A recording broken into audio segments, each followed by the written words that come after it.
contoh satu daripada ajaran Nabi Muhammad SAW ialah belum pada kita baca Quran, dia ajar supaya kita a'udzubillahi minasyaitonirrajim. Lepas tu baru bismillahirrahmanirrahim.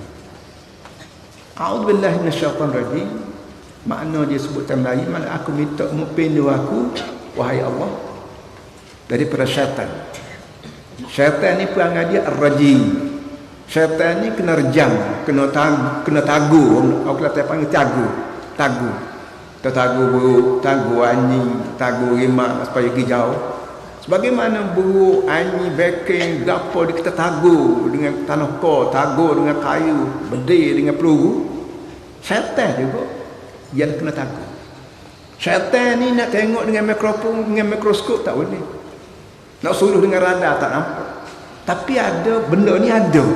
Dia sengaja Allah Ta'ala buat. Apa boleh buat? Kalau kita Tuhan, alhamdulillah tak boleh. Tapi sebab kita ni orang duduk tabami Allah Ta'ala, maka bila Allah Ta'ala kata bersamamu dengan manusia ada syaitan. Dan syaitan ni lah kecek, pujuk, pujuk, rayu, tukmu hari tu daripada syurga balik-balik sampai keluar daripada syurga Adam AS.